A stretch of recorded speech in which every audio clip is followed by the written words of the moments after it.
वैष्णवी हगवण्याची आत्महत्या नसून हत्या आहे असा संशय पहिल्यापासून वर्तवण्यात येत होता।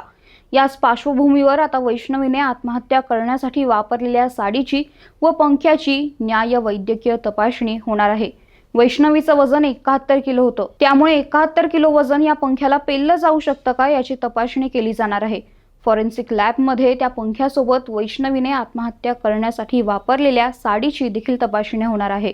गुन्ह्याच्या अनुषंगाने वैष्णवी यांनी गळफास घेतलेली साडी आणि पंखा मंगळवारी 3 जूनला न्यायवैद्यक प्रयोगशाळेत पाठवण्यात आला। यासह आरोपींचे मोबाईल व लॅपटॉप देखील न्यायवैद्यक प्रयोगशाळेत येणार असून त्यांची तपासणी होणार आहे, अशी माहिती बावधन पोलीस ठाण्याचे वरिष्ठ पोलीस निरीक्षक अनिल विभूते यांनी दिली आहे। वैष्णवीची आत्महत्या होती का हत्या याचं गूढ उकलण्यासाठी ही चाचणी अतिशय महत्त्वाची आहे।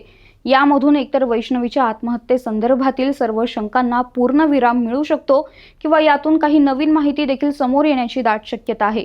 त्यामुळे आता या चाचणीतून काय निष्पन्न होणार हे पाहणे महत्त्वपूर्ण असणार आहे। तर तुम्हाला काय वाटतं, वैष्णवीने आत्महत्या केली का तिची हत्या करण्यात आली ते कमेंट करून नक्की सांगा। आणि अशाच महत्त्वपूर्ण घडामोडी थोडक्यात जाणून घेण्यासाठी ऑनलाईन नेताच्या पेजला फॉलो आणि आमच्या YouTube चॅनलला सबस्क्राईब करायला विसरू नका। धन्यवाद।